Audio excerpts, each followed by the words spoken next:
It's now 6 p.m. I'd like to call to order the Regional Planning Commission business meeting for Thursday, July the 10th. And as customary, we always start with a pledge. And Mr. Davis, I'll ask you to lead us in the pledge.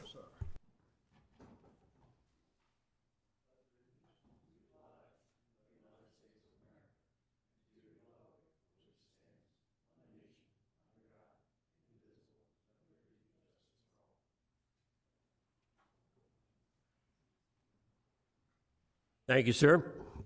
And I would ask it if you have a telephone or electronic device that you either turn it off or put it on vibrate so it won't disrupt us during tonight's meeting.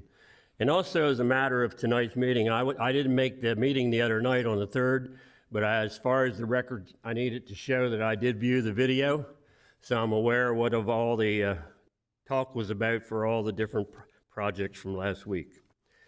We'll now move forward, and Sarah will come to you for the roll call and determination of quorum. Mr. Peterman? Present. Mr. Servon?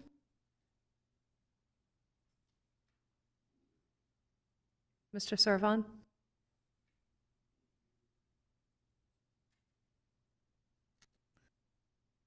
Mrs. Karcher?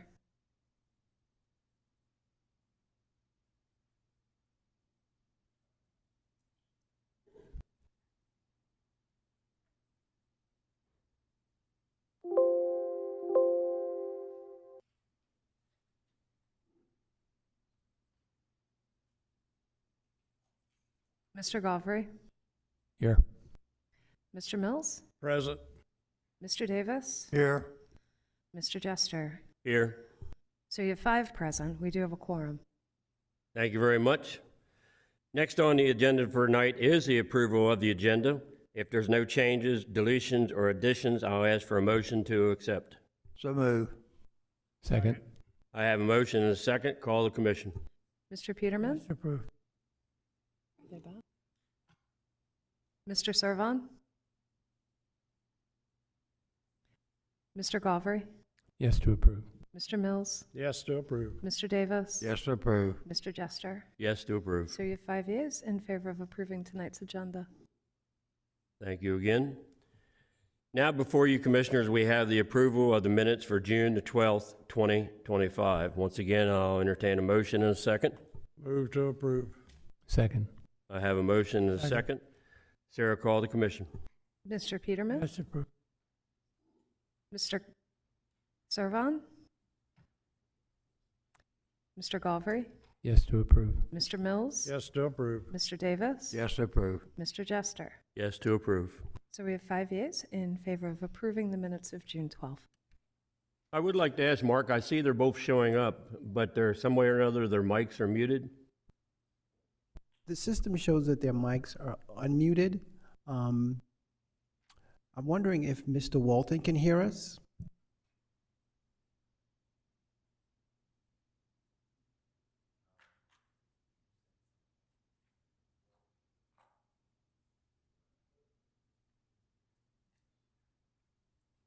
I guess we'll move forth with the meeting. Next, as you can see under levy court action, there was none. Now we're going back to old business. And tonight, under old business, we have SL-25-02, Creekside Reserve, request revision of the conditions of approval requiring a DelDOT permitted entrance onto Locust Grove Road. Seeing this as an updated request, is there somebody here to represent this particular project? Being it's an attorney, we won't have to swear him in. Thank you, Mr. Pardee. Give us your name and address. Thank you, Mr. Chairman. For the record, John Pardee with the law firm Brockstedt Mandalis Federico, 6 South State Street, Dover, Delaware, 19901, and I represent the developer of the Creekside Reserve subdivision. Mr. Chairman, if you're prepared to accept some comments, I have a couple handouts I'd like to approach and give to the staff. Just a reminder, you have the 15 minutes.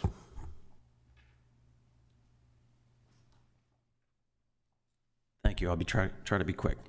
So, commissioners may recall, this is a by right subdivision application, first permitted use, which satisfies all of the county code requirements for approval.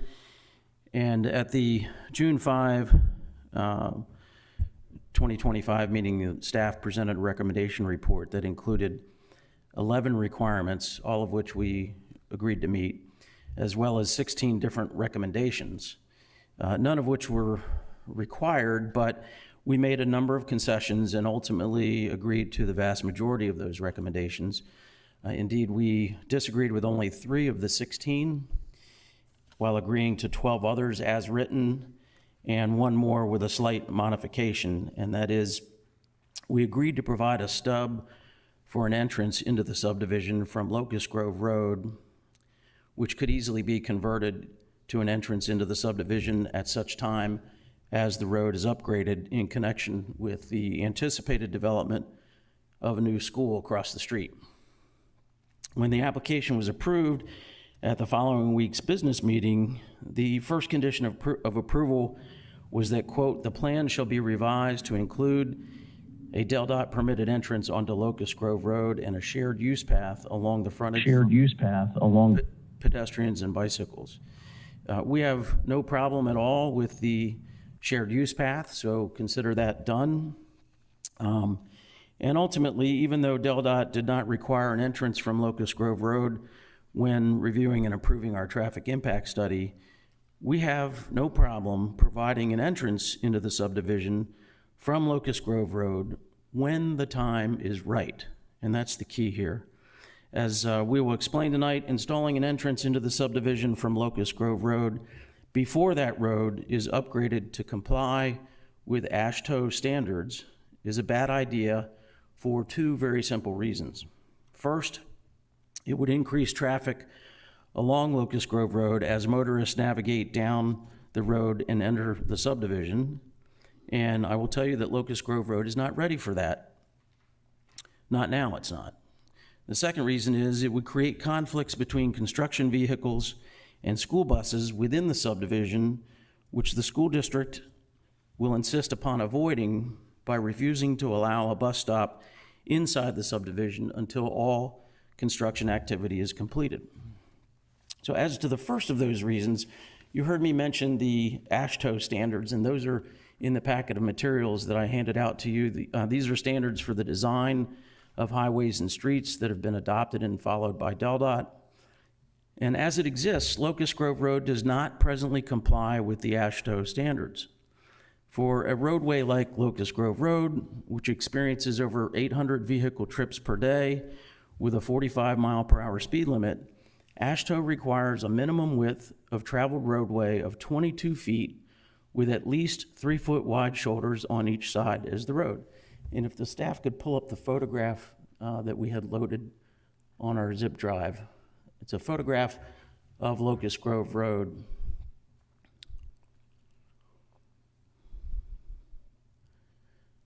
I haven't seen a survey like that on a survey paper in a long time, but I understand what you're saying, where it's only 17 and a half feet and all like that. I understand that. Yes, sir, that's exactly right. And as you can see from the photograph we provided and the measurements that we have taken and are also in your packet, Locust Grove Road is only 17 and a half feet wide, and it has no shoulders whatsoever. So we would respectfully submit that adding a significant amount of additional traffic onto Locust Grove Road by requiring us to construct an entrance into the subdivision before the road is upgraded is a very bad idea from a traffic safety perspective. Second, requiring us to construct an entrance into the subdivision from Locust Grove Road before construction of the subdivision is completed will cause a dangerous conflict between construction vehicles within the subdivision and school buses picking up and dropping off children within the subdivision. That's why the CR School District refuses to allow any bus stops within the subdivision so long as there is a potential for traffic conflicts between construction vehicles and school buses within the subdivision. That's why we have proposed what we believe to be a much safer and smarter alternative approach, one that still results in an entrance from Locust Grove Road, but not until the time is right. That is, when the road gets upgraded to meet AASHTO standards. As stated in our June 19 letter requesting reconsideration, we propose to install a temporary construction entrance into the rear of the subdivision along Locust Grove Road. This entrance would be stoned rather than paved and would be clearly identified as an entrance for construction vehicles only. The applicant would then install the 2 entrances along Cypress Branch Road, which are shown on the preliminary subdivision plan, and construct all roadways and lots comprising the subdivision in phases, moving from the eastern side, which is adjacent to Cypress Branch Road, to the western side, closest to Locust Grove Road. And this would allow construction of the subdivision to proceed without creating any conflict between construction vehicles and school buses, thus allowing the local school district to locate bus stops within the subdivision as each phase of construction is completed. Once construction of the subdivision is completed, the construction entrance would be replaced with a stub extending to the right-of-way between the subdivision and Locust Grove Road, which DelDOT could then easily convert to an entrance once Locust Grove Road is upgraded and improved, and that is expected to happen when the new school is to be constructed. So ultimately, we do not disagree with providing an entrance from Locust Grove Road. It's just a question of timing, the when and the how.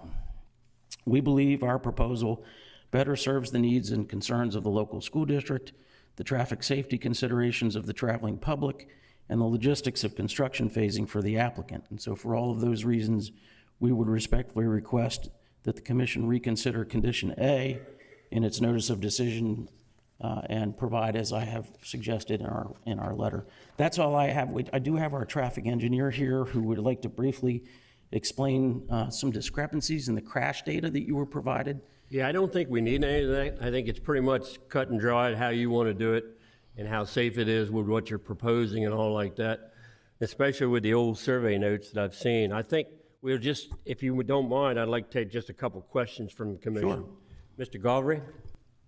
So the entrance that would be stoned rather than paved would be clearly identified as the entrance for construction vehicles only. That entrance off of Locust Grove Road would be, for construction vehicles only, would be put in when? At the very beginning? Yes, at the very beginning. And we would come in that entrance and the construction vehicles will go across the property and construct the property from the east to the west. Okay, thank you. Any other commissioners have any questions? Mr. Peterman? This road don't have no shoulders at this time, but you said the state's gonna redo the road sometime in the future, but we don't know when. Well, it's our understanding that the CR School District is proposing to build a school across the road, and it's our understanding that DelDOT would require the road to be upgraded at that time because the entrance would be off of Locust Grove Road into the school property. Right now, Commissioner, what you have is Cypress Branch is fully AASHTO compliant. It's 22 feet wide, it has shoulders, it's striped, and then you've got Locust Grove, which is 17.5 feet wide with no shoulders, and it's not striped. And so they're vastly different road networks, and it's just our belief that if you put a lot of traffic on Locust Grove Road before it is upgraded, that would be a dangerous situation. Okay, one more comment. You said the speed limit is 45 miles an hour? Yes, sir. Okay, at 40 miles an hour, it'll take them 139 foot to stop. The standards change as the wait a speed minute, limit drops. I'm saying that because of the kids. The kids don't know that measurement, how far a car is before they run out in front of it or anything. That's right. And the other thing, if it was 50 miles an hour, which probably the people will be doing instead of 45, it's 200 foot to stop a car. That's why I want to know when they're going to widen the road. There's no room for error on that road for kids right now. That's my concern. I agree completely, and that's why we suggest it would be a bad idea to put an entrance into our subdivision on Locust Grove Road until the road is upgraded. And it's our understanding that the school district anticipates building the new school within the next 5 years.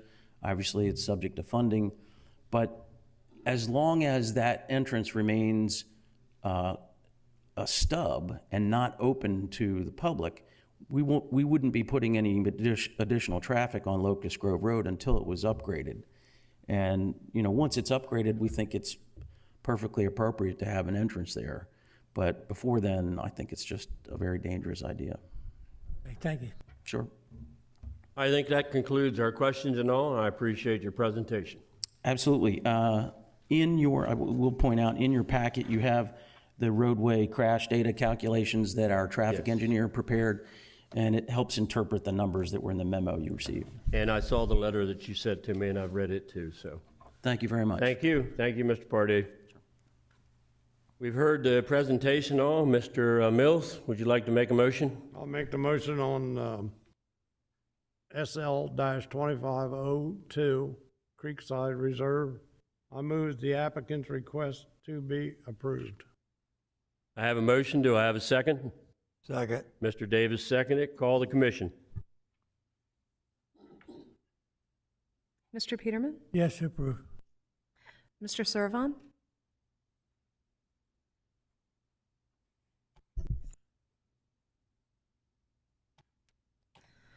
Mrs. Karcher? Mr. Galvary? Am I allowed to ask a question of the staff prior to my approval here about the motion? Sure.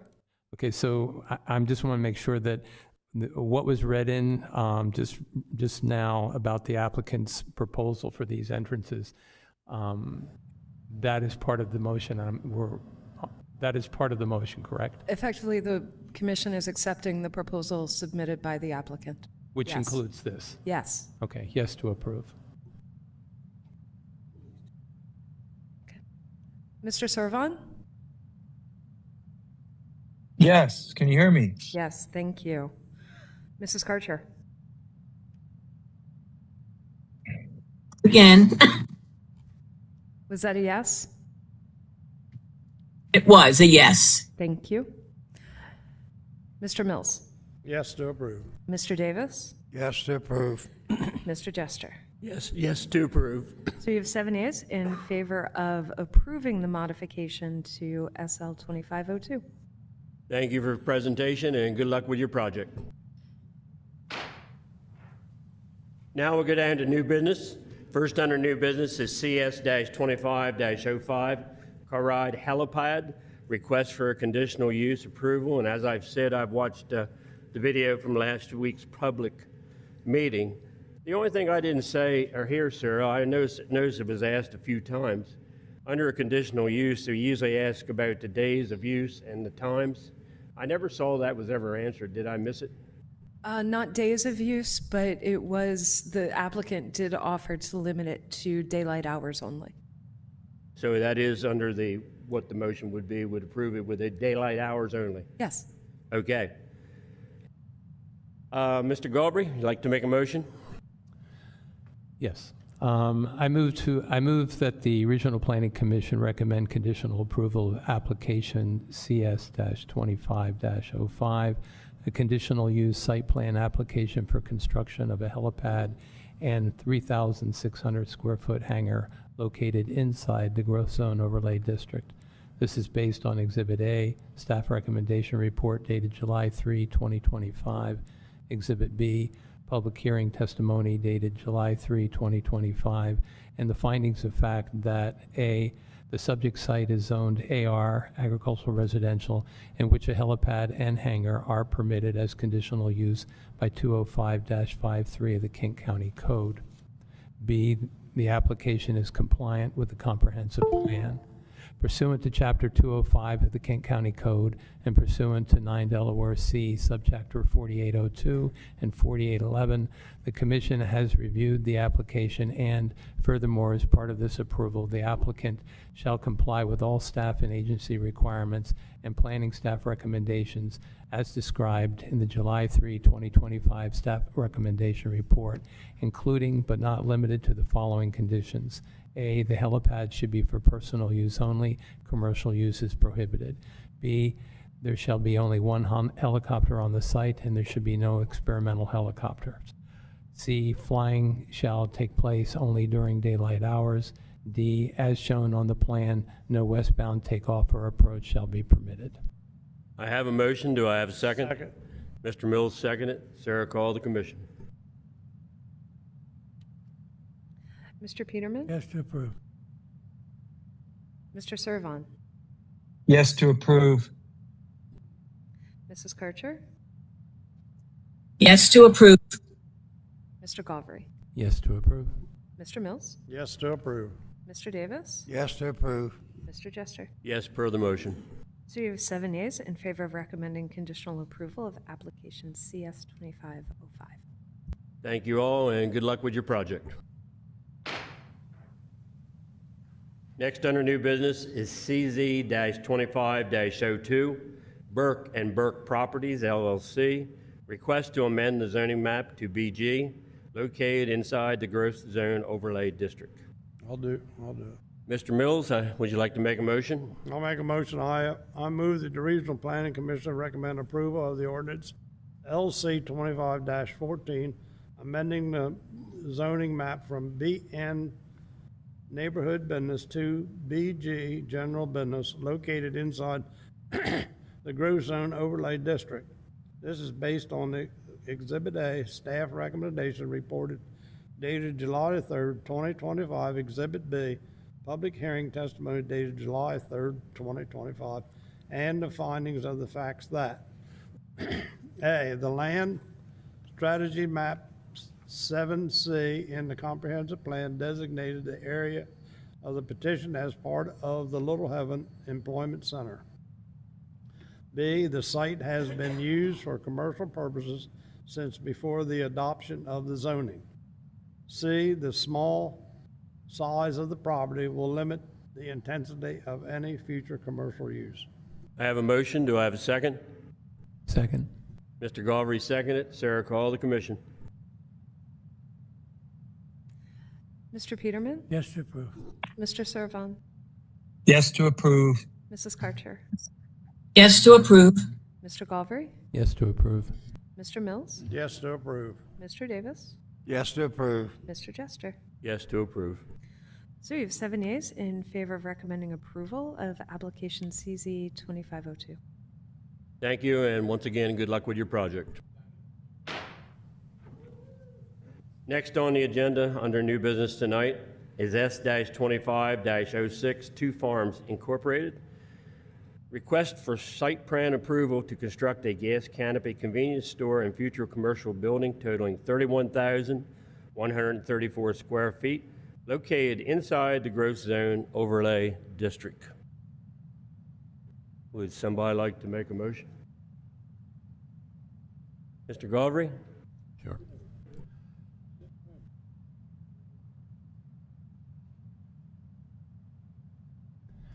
Hold on a minute, Mr. Galvery. Sir, some of the commissioners asked why there wasn't any public testimony for this particular. Because the use is permitted by right, it is not subject to public hearing. What was that? I can't hear you. The use is permitted as a matter of right. There is no public hearing for such uses. So why are we hearing it? Because of conditions or what? It's not a hearing. I suspect the applicant is here if you have questions for them. But it is a use that is simply permitted. All right, thank you. Go ahead, Mr. Galvery. I move that the Regional Planning Commission grant conditional approval of the application S-2506, the site plan for a gas canopy, convenience store, and future commercial business totaling 31,134 square feet, located inside the Growth Zone Overlay District.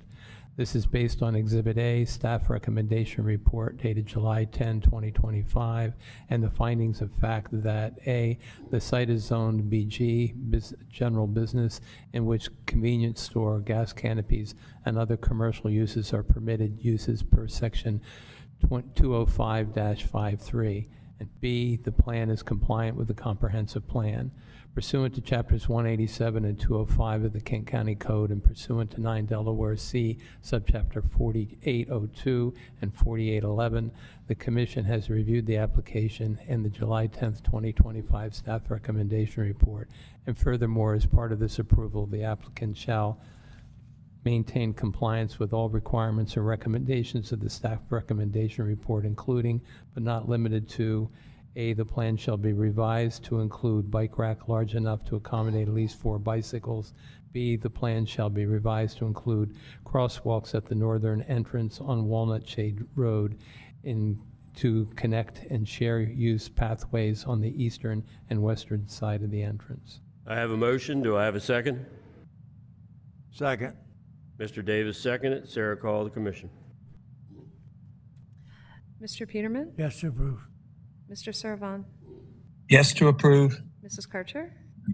Yes to approve. Mr. Galvry? Yes to approve. Mr. Mills? Yes to approve. Mr. Davis? Yes to approve. Mr. Jester? Yes to approve. So you have 7 yeas in favor of granting conditional approval of application S2506. Thank you very much, and good luck with your project. Next on the agenda tonight is SLV-25-18, Kerrigan Construction Incorporated, request to approve a waiver from subsection 187.77C, wetlands area for a minor subdivision located outside the gross zone district. We haven't heard this one either, but as you commissioners have probably read in your packet, they're actually using a lot line adjusted to maintain the same number of lots. Am I correct, Sarah? That's And the they're actually gonna staff's fill- recommendation. The applicant is requesting waivers for subdividing through wetlands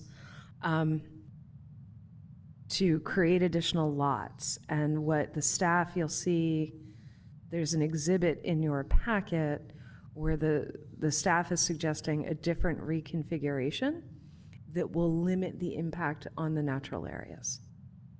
I saw that by reading some of the motion. It's actually in the motion what you're talking about, about the variance and all like that. So, any commissioners besides me have any requests or any comments? Mr. Galvry, would you like to read the motion, please?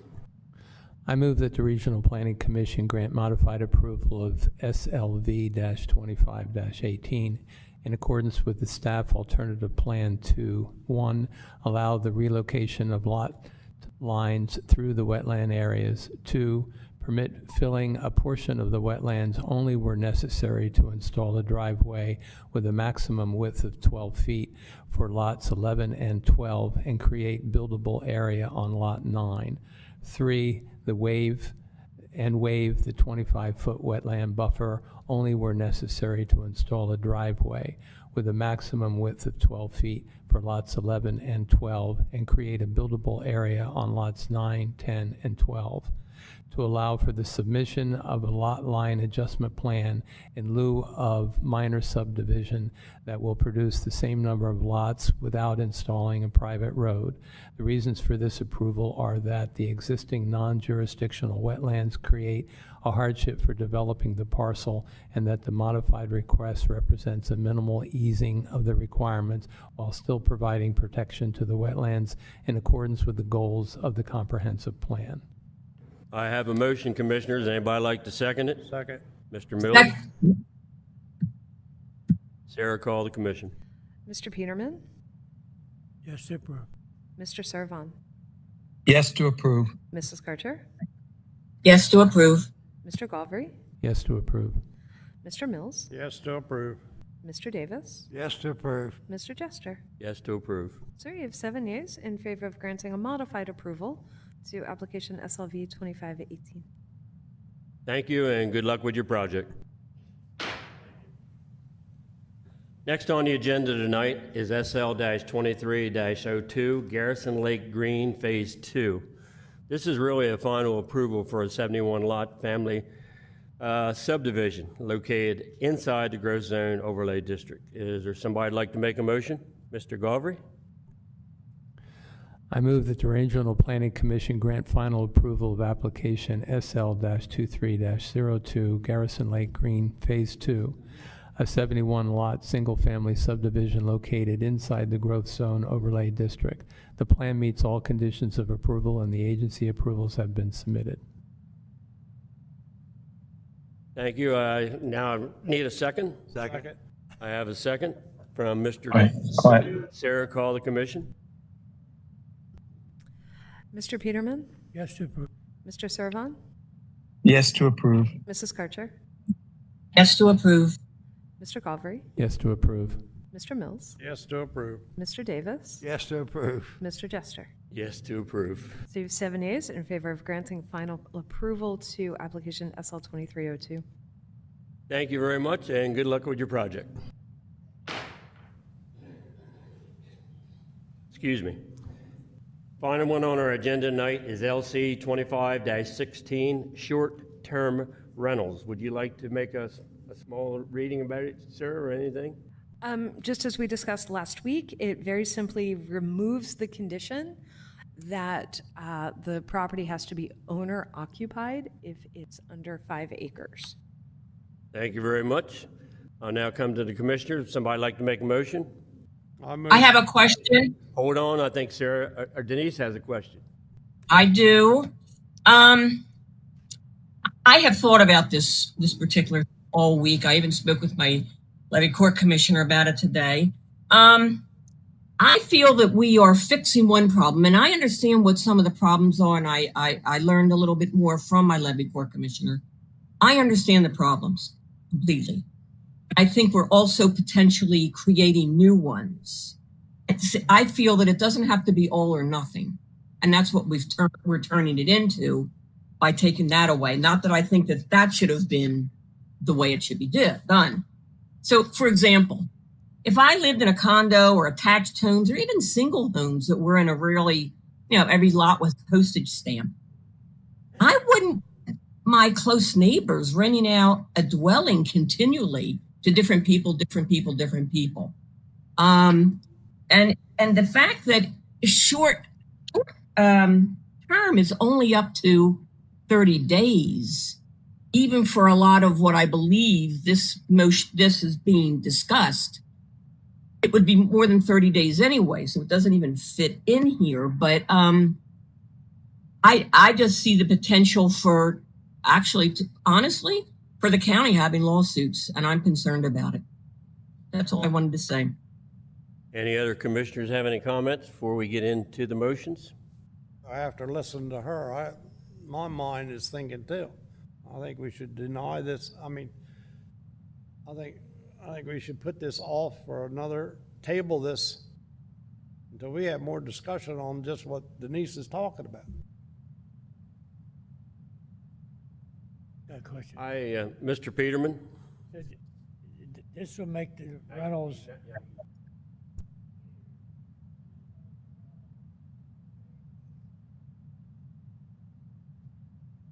Sarah, would you like to tell what it's really about? Short-term rentals are anything fewer than 30 days. Think Airbnb or VRBO. Vacation rentals, more often than not. Currently, the zoning ordinance provides that if your property is less than 5 acres and you want to rent it out short-term, you also have to occupy that property.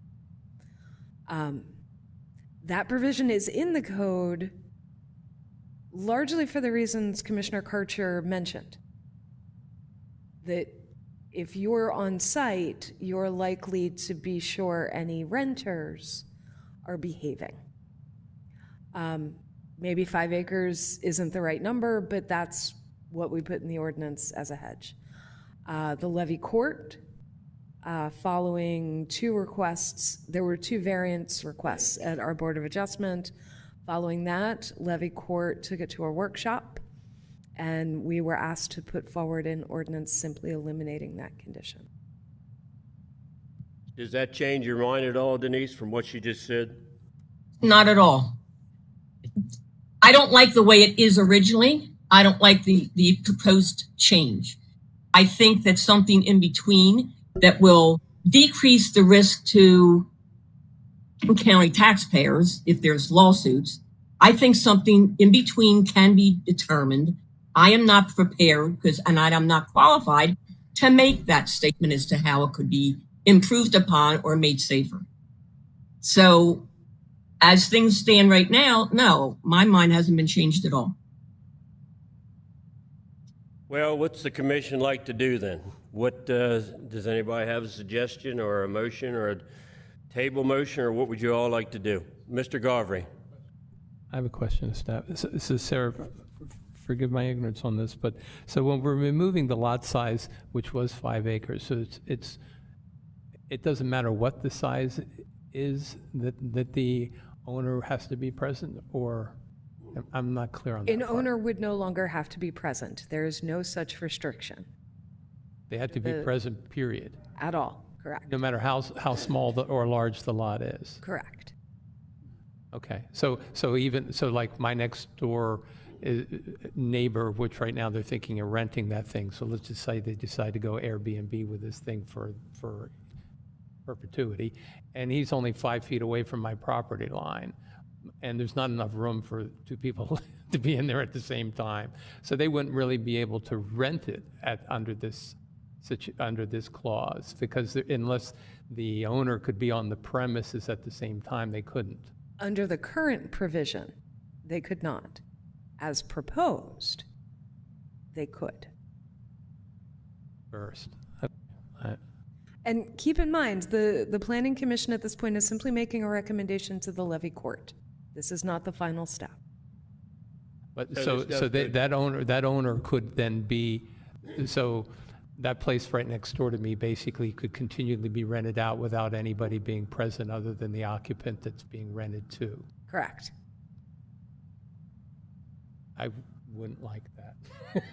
So what you're saying is no matter how we act on it, it goes to levy court for final approval.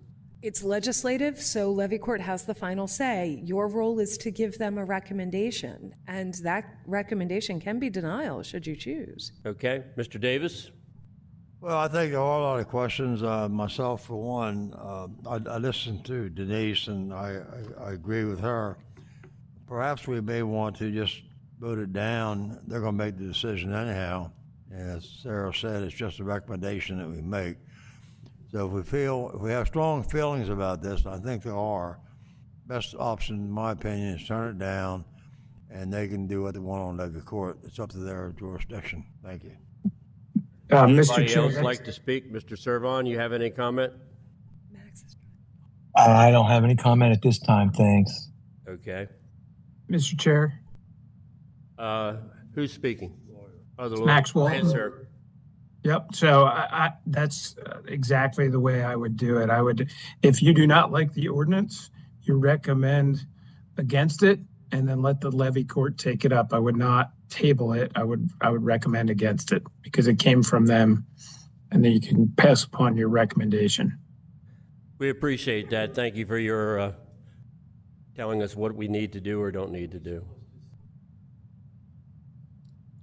Well, when you make the motion, you can just say, instead of recommend for approval, you just recommend to deny, and that just speaks for itself. You can That's correct. put reasons on the record, If you'd like to put reasons, provide yes, an you explanation to the levy court. I just think that denying it doesn't really tell them why we weren't happy with it. Denise has reasons why she's not happy with it. All of us might. Maybe Denise would like to make the motion. Denise, would you like to make the motion to deny? I suppose I should, since I brought this all up. So I And suppose. also in your motion, try to state why you're denying it. I'll do my best. You ready? Go. Yes, go ahead.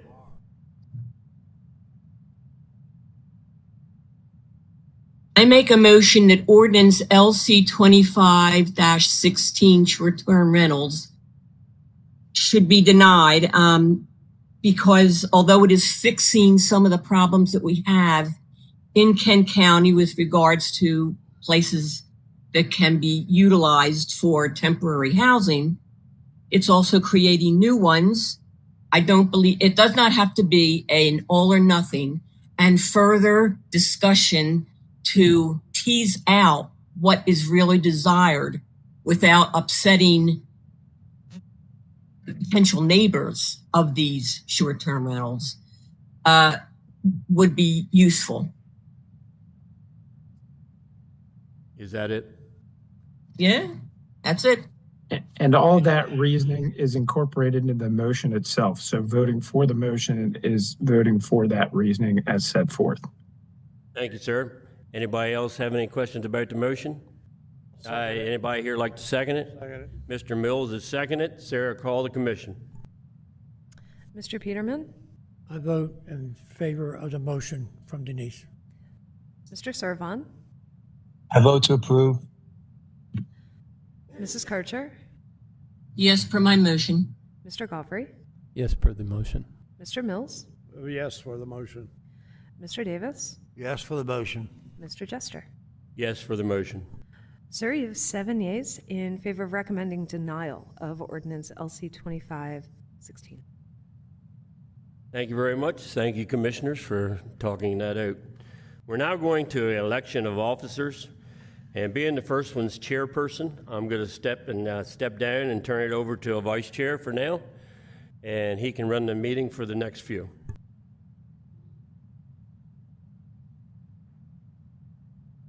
Okay, at this time, we have the office of Chairman of the Regional Planning Commission, and the floor is open for a motion to nominate someone. I'll make a motion for Mr. Bill Jester for the chairman. Second. We have a motion, and a second for that? Second. Okay, is there any other nominations for the office? It's not a motion now. Is there any other nominations for the office of chairman? Is there any other nominations for the office of chairman? Is there any other office or any other nominations for the office of chairman? All right, so be it. The election's closed for the chairmanship. Congratulations.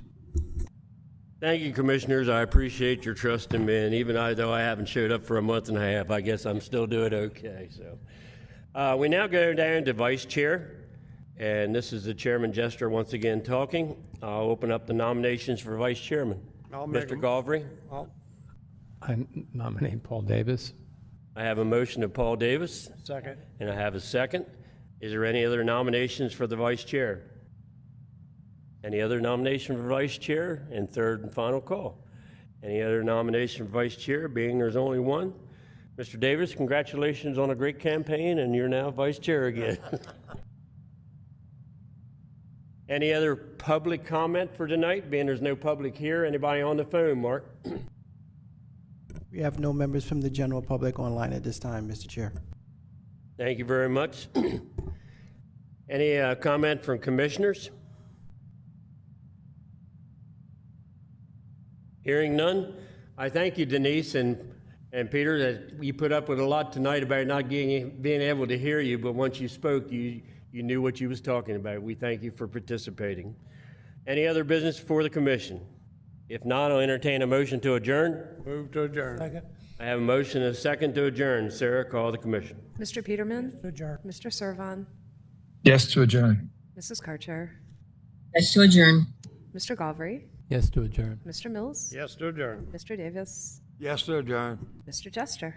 Yes to adjourn. Thank you very much. And I don't think we have a meeting in August. Am I correct? So we won't see each other again till this fall in September. Thank you all for participating.